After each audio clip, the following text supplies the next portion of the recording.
오늘은 갈라디아서 6장 1절에서 10절 말씀을 토대로 수습이라는 제목으로 하나님의 말씀을 나누고자 합니다. 이미 알다시피 갈라디아 지역의 교회들은 갈등과 분열에 휩싸였습니다. 그 중심에는 할레파 교사들이 있었습니다. 바울은 갈라디아 서신을 통해 갈라디아 지역의 교회들이 바른 분별력을 가지고 할레파 교사들을 몰아내고 참된 복음으로 다시 세워지길 원했습니다. 그리고 그 복음의 핵심이신 예수께서 행하신 사랑에 근거하여 갈등으로 분열되었던 교회가 다시 한번 하나가 되기를 소망했습니다. 이런 맥락 가운데 사도 바울은 갈라디아서 서신을 마무리하며 갈라디아 지역의 교회 성도들로 하여금 수습을 위한 이제 교회에 문제가 불거졌는데 그런 문제들을 수습할 수 있는 몇 가지 지침들을 오늘 본문을 통해서 제시하고 있습니다. 대략 몇 가지가 되는데 먼저 첫 번째는요, 바로 잡으라고 제시합니다. 바로 잡으라. 오늘 보면 1절에 보면 형제들아 사람이 만일 무슨 범죄한 일이 드러나거든, 여기서 범죄한 일이란 이제 이 할례의 문제로 교회 안에서 갈등을 조장하고 분열하여 당을 짓는 행위라고 콕 집어서 볼 수도 있겠죠. 그 다음에 바울을 음해하고 판단하고 배척하는 행위도 될 수 있겠죠. 그 다음에 앞서 갈라디아서 5장에서 제시했던 지금 교회가 어지러운 틈을 타서 성령을 쫓아 행하지 않고 육체의 일을 쫓아서 방탕함에 이르는 그런 행위들을 교회 안에서 버젓이 행하는 모습들, 그런 모습도 볼 수 있습니다. 어쨌든 형제들아 만일 무슨 범죄한 일이 드러나거든, 하나님께서 원하지 않는 방향을 교회 안과 밖에서 행하는 그런 문제들이 이제 드러나거든, 신령한 너희는, 예수의 제자된 너희는 온유한 심령으로, 이 온유한 심령이 중요한 겁니다. 온유한 심령. 사람을 판단하고 정죄하고 죽이고 멸망시키려는 악한 중심이 아니라 온유한 심령으로, 바로 예수 그리스도의 마음으로 그러한 자를 바로잡으라 라고 말하고 있습니다. 바로잡으라. 너 자신을 살펴보아 너도 시험을 받을까 두려워하라. 이게 뭐냐면은 인간은 모두 연약하고 한계 가운데 있고 분명 넘어질 수 있다는 것을 전제하에 넉넉한 마음을 가지고 혹여 나도 내가 정죄하는 그 범죄함을 나도 범죄할 수 있으니 거기에 대해서 여유를 좀 가지고 그 사람에 대해서 예수의 사랑으로 바로잡을 것이지 그를 내어치지 말라고 이렇게 하는 것입니다. 어쨌든 이 바로잡으라는 이 동사 속에서 볼 수 있는 것은, 우리가 앞서 갈라디아서 5장 12절에 이런 말씀이 있습니다. 너희를 어지럽게 하는 자들을 스스로 베어버리기를 원하노라. 여기서 대상이 존재하죠. 교회 안에 문제를 일으키고 교회를 어지럽게 하고 범죄하는 자들, 그들을 너희가 판단하고 너희 스스로 베어버리라고 아주 강력하게 사도 바울은 제시하고 있었습니다. 근데 이 대상이 누굴까요? 먼저는 이 교회의 문제를 일으키는 근본이 되는 할레파 교사들이겠죠.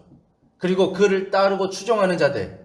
그래서 이들이 세력을 얻고 기존 성도들을 정말 혼란스럽게 하는 이들, 이제 사도 바울을 통해서 갈라디아 서신을 받아보면서 사도 바울은 정말 예수 그리스도의 사도구나. 그리고 그가 전한 복음은 오로지 예수 그리스도라는 핵심, 율법에서 자유를 주는 복음, 여기에 기인한 것이지 결코 할레파가 주장하는 이 할례의 문제나 율법의 문제나 또 그들이 결과적으로 본질 속에 있는 그 더러운 이득을 탐하는 그런 마음에 기인한 것이 아니었구나. 선과 악을 바르게 분별하고 옳은 것과 그릇된 것을 바르게 분별하고 너희가 스스로 베어버리기를 원하노라. 이게 바로잡는 거죠.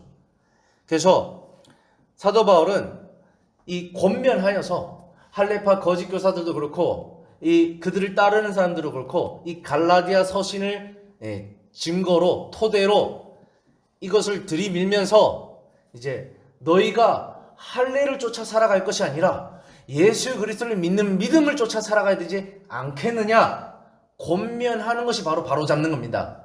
자, 그런데 바로 잡히면 좋겠지만 안타깝게도 교회 안에는 바로 잡히지 않는 존재가 등장하겠죠. 예. 그래서 권면하여 받아들이면 허물을 용서하고 받아들이고, 이게 신령하고 온유한 심령입니다. 받아들이고 배척하면 몰아내라는 겁니다. 배척하면 이단과 같이 여기고 몰아내라는 겁니다. 이게 바로 교회를 지키는 것이라는 겁니다. 그래서 항상 하나님은 열린 마음으로 하나님을 받아들이는 자를 용납하시는 것이지, 하나님을 배척하고 교만하고 거절하는 자에게는 강력한 심판으로 나간다는 것을 사도 바울은 그런 맥락 속에서 이 권면으로 제시하고 있는 것입니다. 그래서 바로잡아라. 그래서 이런 이 교회 안에 결과적으로는 치리에 대한 부분인데요. 이것을 우리가 물론 이 사도 바울이 제시한 갈라디아서보다 후대에 기록된 것이지만, 우리가 마태복음 18장 15절에서 17절의 이 교회 치리에 대한 부분을 또 잘 알아볼 수 있습니다. 마태복음에서도 보면요, 15절에 보면 내 형제가 죄를 범하거든 가서 너와 그 사람만 상대하여 권고하라 라고 말하고 있습니다. 만일 들으면 내가 형제를 얻게 된다. 1대1로 가서 집사님, 권사님, 그건 하나님 앞에 옳지 않은 것이죠.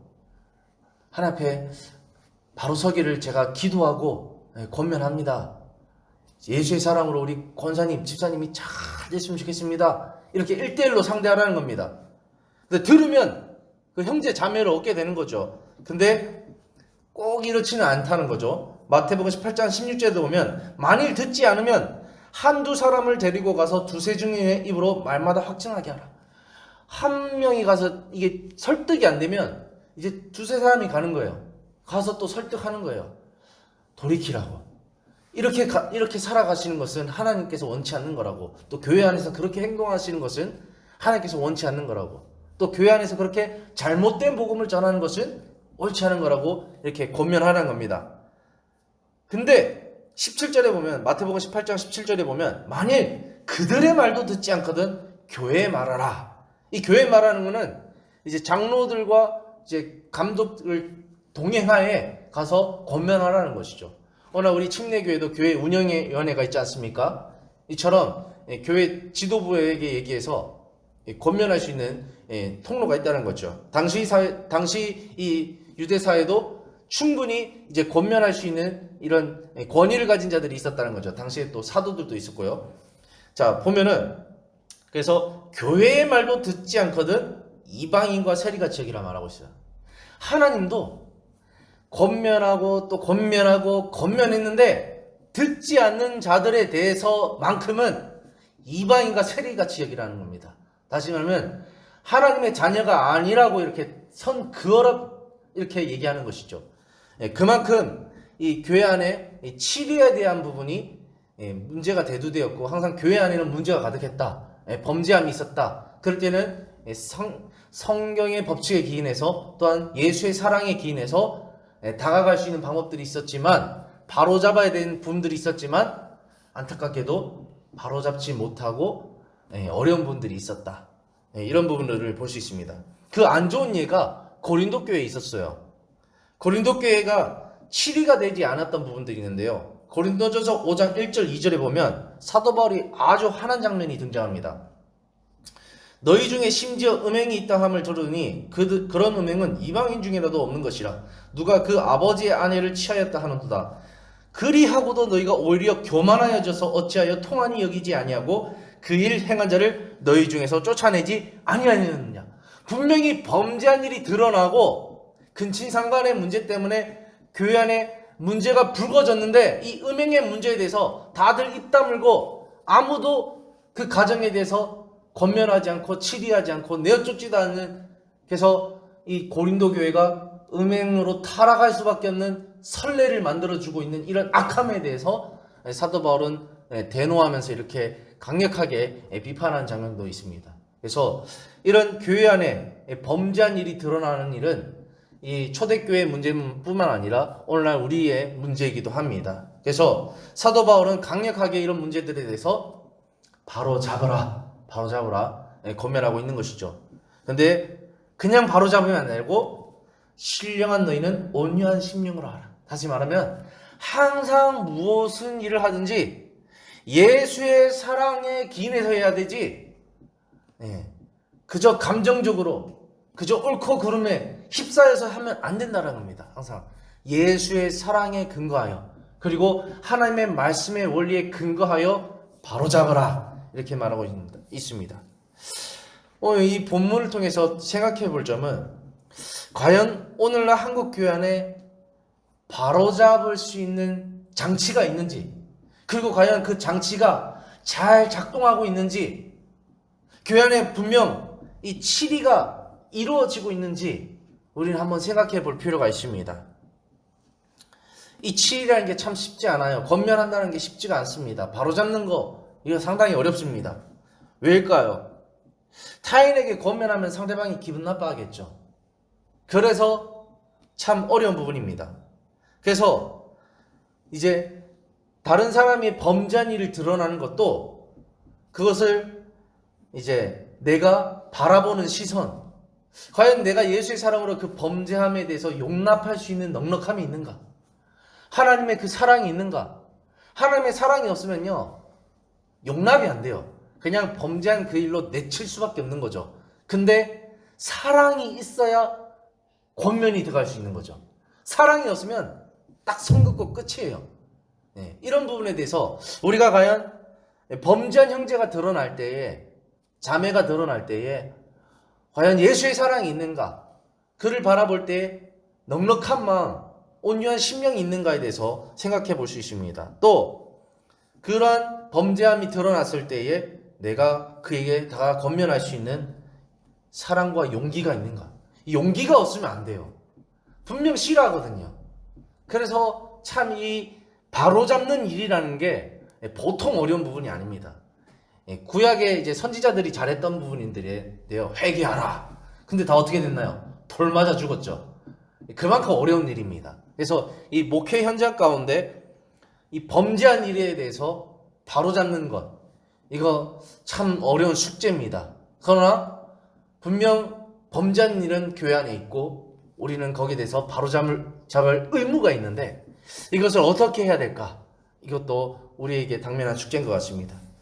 다시 돌아서 제가 던졌던 오늘날 한국교회 안에 치리가 이루어지고 있는가? 사실 요즘 추세를 보면요, 치리가 없습니다. 왜냐면은 선택의 폭이 넓고 이 교회에서 뭘 하면 딴 교회 가면 돼요. 그래서 딴 교회에서 그냥 새 출발하면 됩니다. 그래서 치리가 이루어질 수 없죠, 사실상. 또 그런 구조가 있다 보니까요, 타인이 범죄해도요 말할 생각이 없어요. 그냥 알아서 떠나겠지. 내 입만 아프게 괜히 건드렸다가, 괜히 건면했다가 나만 피 볼라. 또 제가 이제 수도권에 있다 보니까 이제 도시목회라는 게 그렇더라고요. 좀 이 도시 사람들의 특색이 개인의 성향이 아주 강해요. 이제 이기적인 마음과 이제 개인주의 성향이 강해서 굳이 남의 일에 내가 왜 신경을 써야 할까? 이런 성향도 참 강한 것 같아요. 그래서 도시교회는요, 참 남의 일에 잘 신경을 안 씁니다. 그런 부분에 대해서 사실 바울이 제시하는 이 바로잡으라, 이것은 좀 동떨어진 얘기가 아닌가라는 생각도 들기도 합니다. 그러나 오늘 본문을 통해서 우리가 만약 나와 관계된 사람이 정말 신앙인이 범죄한 일이 드러날 때 나는 어떻게 할 것인가 라는 숙제를 우리에게 던져주는 것 같습니다. 두 번째, 사도 바울은요, 서로 짐을 지라고 말하고 있습니다. 2절부터 5절에 보면 너희가 짐을 서로 지라, 그리하여 그리스도의 법을 성취하라. 그리스도의 법이 뭡니까? 사랑입니다. 사랑. 하나님을 사랑하고 이웃을 사랑하는 그 법을 성취하는 겁니다. 짐을 서로 진다는 거, 이 범죄한 일에 대해서 결국 연관된 거죠. 그래서 서로 사랑하라는 거죠. 허물을 가리라는 거죠. 그리고 권면하고 권면을 받아들이면 용납하고, 이런 부분들에 대해서 얘기하는 겁니다. 3절, 만일 누가 아무것도 되지 못하고 된 줄로 생각하면 스스로 속임이라. 어떤 범죄한 일에 대해서 교만해서 자만해서 타인을 정죄하고 그 범죄함에 대해서 같이 끌어안고 아파하고 정말로 그 문제를 해결해서 힘써야 되는데 그저 정죄하기 바쁘고 나는 의인인 척하면서 막 너만 잘 됐다고 막 이제 남의 슬픔을 기회로 삼는, 남의 범죄함을 기회로 삼는, 그거 하지 말라는 겁니다, 사도 바울이. 그래서 그거는 스스로 속는 행위다. 사단에게 속는 행위다는 거죠. 4절에도 각각 자기 일을 살피라. 그리하면 자랑할 것이 자기에는 있어도 남에게는 있지 아니라. 그래서 주 안에서 하나님 앞에 자랑할 수 있어도 이웃에게 자랑하지 말라는 겁니다. 왜죠? 다 용서받은 죄인에 불과하다는 것이죠. 다 하나님 앞에 범죄하였던 자들에 불과하다는 것이죠. 그래서 5절에도 각각 자기 짐을 질 것이니라. 그래서 어쨌든 교회 안에 자신의 잘못도 짊어지고 살아야 되고 타인의 잘못도 짊어지고 살아야 되고, 그래서 교회는 서로의 무거운 짐, 꼭 범죄뿐만 아니라 어려운 상황, 또 어려운 문제들, 당면한 많은 과제들에 대해서 서로가 연대하여서 공동체를 이루고 힘을 내서 가야 할 부분이 있다라고 분명히 얘기하는 것이죠. 그래서 각각 자기 짐을 지고 각각 타인의 짐도 져서 주 안에서 서로 사랑으로서 그것을 잘 행하고, 그 다음에 모두 하나님 앞에 겸손함으로 이것을 감당하라라고 제시하고 있는 것입니다. 그래서 아까도 얘기했지만 서로 짐을 지는 행위, 이것도 사실 도시교회에서 많이 잃어버린 부분이에요. 나는 내 짐만 지면 된다. 난 내 신앙만 챙기면 된다. 이게 아주 강합니다.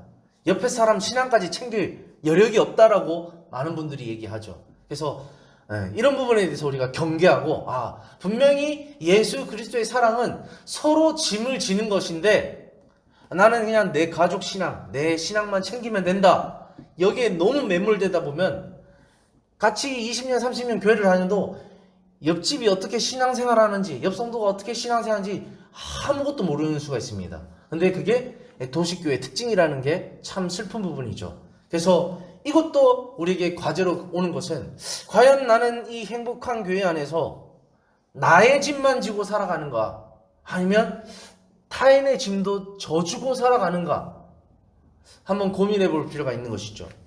그 다음에 세 번째로서 바울은 지도자와 함께하라고 권면합니다. 갈라디아서 6장 6절에 보면 가르침을 받는 자는 말씀을 가르치는 자와 모든 좋은 것을 함께하라. 우리가 갈라디아서의 이 특수한 상황을 기억해야 됩니다. 자, 할레파 교사들이 와서 바울에 대해서 비방했죠. 그를 비방하고 그는 사도도 아니야. 그리고 그가 전한 복음 잘못됐어. 완전 불신에 빠졌죠. 자, 그럼 사도 바울 갈라디아서 쓰면서 어떻게 됐나요? 할레파 거짓 교사들 그들 잘못됐어. 그리고 그들이 가르치는 율법 잘못됐어. 그럼 성도의 입장은 어떻죠? 이 지도자라는 바울과 지도자라는 이 할레파 거짓 교사들, 믿을 사람이 하나도 없다. 서로가 다 잘못됐다고 한다. 그리고 교회는 지금 어지럽고 문제가 가득하고 이것을 해결할 사람이 또 없고 막 혼란에 빠지는 겁니다. 그래서 그들의 마음이 뭐가 이제 심겨질까요? 믿을 사람 하나도 없다. 지도자들은 다 똑같다. 그냥 나나 혼자 잘 살자, 잘 생활하자. 때로는 이 꼴도 저 꼴도 보기 싫다. 그냥 교회를 떠나자. 아니면 옆교회로 이동하자. 이런 많은 문제들이 있겠죠. 결과적으로는 이 불신, 지도자에 대한 불신. 오늘 한국교회 안에도 지도자에 대한 불신이 상당히 많습니다. 특히 젊은 친구들이 이제 이런 정말 몇 년 사이에 이 기독교 이미지가 아주 악화되면서 이제 지도자에 대한 불만들이 신뢰가 뚝 떨어진 경우가 있습니다. 그래서 이 목회자라는 직업에 대한 이 가치가 많이 삭감됐어요. 그래서 잘 믿지 않아요. 그런 측면에서 이 갈라디아 교회도 마찬가지죠. 그래서 사도 바울은 이것에 대한 회복의 기점으로서 가르침을 받는 자는 말씀을 가르치는 자와 모든 좋은 것을 함께하라고 권면한 겁니다. 그럼에도 불구하고 예수의 사랑 안에서 그렇게 태도를 가지는 것은 옳지 않다. 너희가 나에 대해서 의심하고 이 할레파 거짓 교사들에 대해서 의심하고 이 교회 지도부에 대해서 의심하고 그럴지라도 이러한 상황 속에서라도 지도자와 함께 해야 된다. 하나님께서 세우신 이 권위에 인정하고 함께 가야 될 공동체성이 분명히 있다. 그게 교회다 라는 것을 인식시켜주는 것이죠. 그래서 우리는 이러한 부분을 통해서 혹여나 내가 신앙생활할 때 지도자에 대한 불만이 있을지라도 분명히 하나님의 권위를 인정하고 함께 가야 될 부분이 있다는 것. 회피할 것이 아니라, 회피해서 오늘날 한국교회 안에 가난한 성도가 될 것이 아니라, 집에서 혼자 인터넷 보고 평생 예배 드리면 된다는 마인드를 가질 것이 아니라, 교회는 다 똑같고 목사들은 다 똑같고 다 타락했다라는 잘못된 일반화의 오류에 빠질 것이 아니라 함께 하라고 말하는 것입니다. 그래서 이런 권면들을 통해서도 오늘날 내가 신앙생활 할 때에 지도자에 대해서 어떤 마음을 가져야 될까, 거기에 대해서도 우리에게 해안을 제시하고 있는 부분이 있습니다. 바울은 또 네 번째로 이 수습에 대해서 성령으로 행하라고 권면합니다. 이 갈라디아서 5장에서 이 육체의 일과 성령의 일에 대해서 강력하게 권면했지 않습니까? 너희가 육체를 기회로 삼지 말고, 지금 교회가 어지럽다고 해서 방탕함과 호색과 술 취함과 분열과 당짓는 것과 이런 육체의 일에 다 빠질 것이 아니라 성령의 열매를 맺는 자가 되어야 된다고 분명히 권면했습니다. 사랑과 희락과 화평과 온유와 절제와 이런 하나님의 이 열매를 맺기 위해서 힘써야 된다는 것을 권면합니다. 7절 8절 보면 스스로 속이지 말라. 하나님은 업신여김을 받지 아니하시나니 사람을 무엇으로 심든지 그대로 거둔다. 자기 육체를 위하여 심는 자는 육체로부터 썩어질 것을 거두고 성령을 위하여 심는 자는 성령으로부터 영생을 거둔다. 그래서 함부로 결정하지 말고, 교회가 지금 불안하고 어지럽고 막 복잡하고 이거에 대해서 함부로 쉽게 결정하지 말고, 과연 성령께서 이런 상황 가운데 내게 요구하시는 것이 무엇일까? 나는 어떻게 행해야 될까? 어떤 열매를 맺어야 될까? 이것을 쫓아가야 되지, 육체의 기회로 삼고 이 꼴도 저 꼴도 보고 싶고 그냥 세상으로 떠나야겠다, 내 마음대로 살아야겠다, 이런 육체의 소욕을 쫓지 말라는 겁니다. 그래서 항상 어려움이 있으면 성령의 소욕을 쫓아 행하는 부류와 육체의 기회를 삼는 부류가 있다는 것을 사도 바울은 전제하에 이렇게 얘기하는 것이죠. 그래서 우리가 교회 안에 살아갈 때에 내 감정과 내 생각과 내 신념과 내 방법에 취해서 자칫 잘못하면 성령께서 요구하시는 방법보다 육체의 기회를 삼을 수 있다는 것에 대해서 오늘 이 본문을 통해서 경각심을 가졌으면 좋겠습니다. 자, 또 이제 사도 바울은 다섯 번째로 우리에게 인내하라고 강력하게 권면합니다. 이제 눈에 보이는 현상들, 서로 싸우고 비방하고 판단하고 네가 옳니 내가 옳니 막 교회가 어지럽고 막 할례가 맞다 아니다 믿음이 맞다 막 이런 복잡한 상황 속에서, 그래도 이런 것 상황 속에서 구절에 보면 우리가 선을 행하되 낙심하지 말지니, 이러한 상황 속에서 선을 행해야 된다는 겁니다. 다시 말하면 성령을 쫓아 행해서 성령의 열매를 맺어야 된다는 거죠. 이게 선을 행하는 것인데 당장 눈에 안 보이죠. 당장 감정이 막 올라서 서로 우격다짐하고 있는데 예수의 사랑으로 용납하는 것, 이거 시간이 한참 지나야 드러나는 겁니다. 당장 서로 싸움의 현장에 뛰어들고 싶죠. 다툼의 현장에 뛰어들고 싶죠. 근데 묵묵히 참고 그저 주여 이 교회를 붙잡아 달라고 기도하는 거, 이거 당장 드러나지 않는 거거든요. 예수의 사랑으로 찾아가서 시험 든 사람한테 그래도 이런 어려운 상황에서도 교회를 지켜야죠, 이런 권면하는 거, 이거 당장 드러나지 않는 거거든요. 그래서 선을 행하되 낙심하지 말지니 포기하지 않으면 때가 되면 거두리라. 분명히 성령을 쫓아 행하면 성령께서 분명히 좋은 열매를 맺게 하신다는 것을 믿고 인내하라고 바울은 권면합니다. 교회를 지키라는 거죠. 교회를 떠나지 말고 교회를 지키고 교회를 세우는 일에 인내함으로 잘 붙어 있으라고 이렇게 말한 겁니다. 그리고 마지막으로 여섯 번째로 바울은 먼저 믿음의 가정을 돌보라고 얘기합니다. 그러므로 우리는 귀에 있는 대로 모든 이에게 착한 일을 하되, 선행을 행하는 거죠. 착한 일을 하되 더욱 믿음의 가정들에게 할지니라. 서로가 마음이 분열되고 다 나눠져 있어요. 이런 가운데 믿음이 연약한 가정들부터 챙기라는 겁니다. 멀리 챙길 생각하지 말고 먼저 교회 안에 믿음의 가정들, 흔들리는 가정들, 그 가정들부터 챙기라는 겁니다. 그래서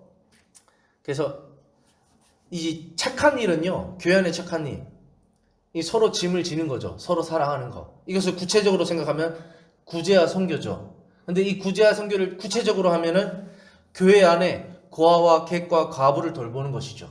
이게 구제죠.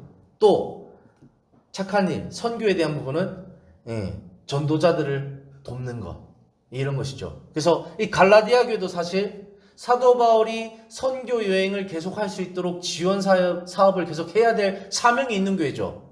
근데 이런 어지러움 속에서 선교 후원을 딱 끊어버린다. 이것도 문제가 되는 겁니다.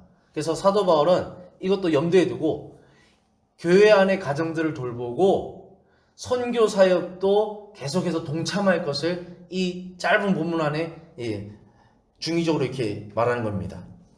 위기에 처한 가정과 위기에 처한 교회, 여기서 우선순위는 먼저 믿음의 가정들을 돕고 세우는 것이다, 이렇게 강력하게 말하고 있습니다. 그래서 그 회복된 가정이 또 다른 그리스도의 가정을 품을 수 있지 않겠느냐, 이렇게 말한 것입니다. 그래서 우리가 여기서 생각해 볼 점은, 한국 교회가 자칫 잘못하면은, 저도 사실 이제 교회를 겪어오면서 그런 방향성에 대해서 좀 의문을 던진 적이 있는데, 뭐냐면요, 당장 내 교회 성도들이 행복하지 않아요. 근데 목사님은 이 사역이라는 의에 취해서 밖에 돈을 많이 쓰는, 하나님의 헌금을 밖에 너무 많이 쓰는 방향성 가운데 있는 것에 대해서 저는 의문을 좀 던진 적이 있거든요.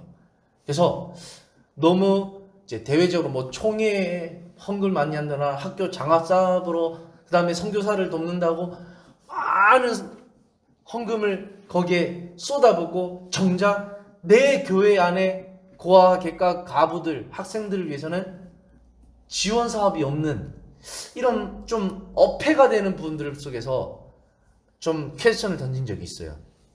그래서 제가 드는 생각은 이 본문을 묵상하면서도 쉽게 말하면 사실 내 식구가 행복해야 남의 식구도 행복하게 해줄 수 있는데, 한국교회가 너무 남의 식구 행복하게 해주달라다가 내 식구가 불행한 구도에 있지 않나라는 생각을 한 적이 있어요. 이게 꼭 구제와 선교에 대한 부분뿐만 아니라요, 사실 목회자의 사례비 문제도 그런 부분이 엮여 있거든요.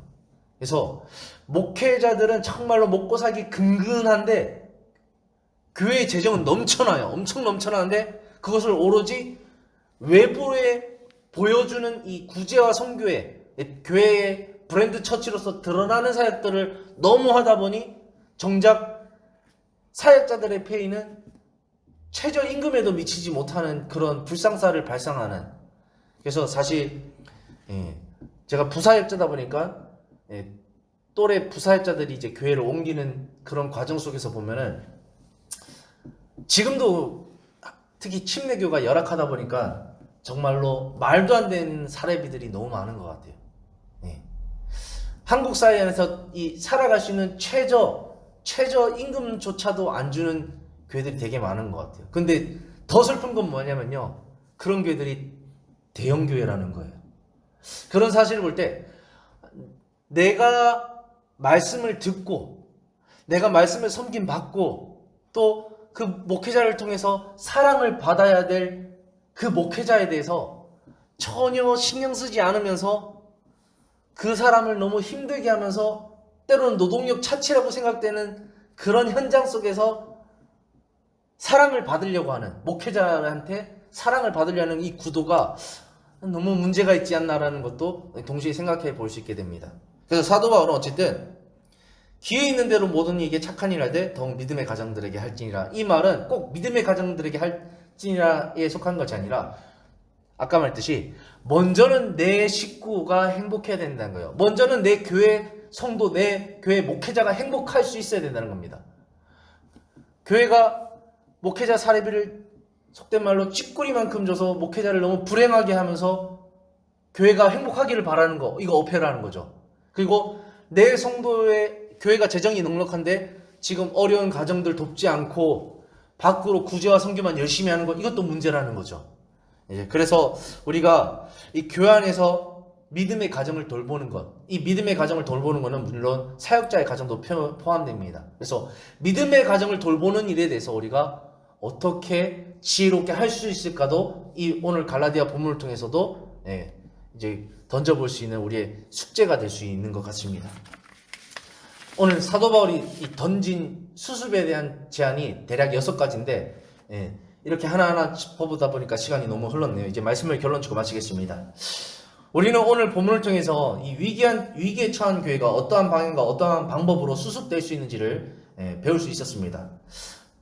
그래서 우리가 이러한 지침들을 통해서 깨닫게 되는 것은 교회의 위기를 수습할 수 있는 능력은 오로지 성령의 열매인 사랑밖에 없다. 이것을 발견하게 됩니다. 오늘 한국교회 또한 사실상 갈라디아 지역 교회들과 비슷한 상황에 놓여 있는데요. 비슷한 위기에 처해 있다고 저는 생각합니다. 다른 복음의 위협, 많은 이단들이 이제 교회 내 침투해서 또 교회 밖에서 많은 성도들을 현혹시키고 미혹시켜서 빼갔죠. 이런 위협들. 그 다음에 교회 내 분열과 갈등들, 정치적인 이념으로 인한 분열들, 또 그 다음에 여러 가지 교회가 이제 재산이 많아지다 보니까 이 부에 대한 뭐랄까요, 그 지분이라고 할까요? 그런 거에서 내가 이곳에서 더 권력을 차지하고 싶은 그런 욕망 가운데 이루어지는 교회 분열과 갈등들. 그래서 뭐 담임 목사파, 이제 장로파 이렇게 쉽게 나눠져서 싸우는 부분들. 이런 여러 가지의 부분들이 또 그러한 무너진 교회를 통해서 이슈화가 돼서 사회적으로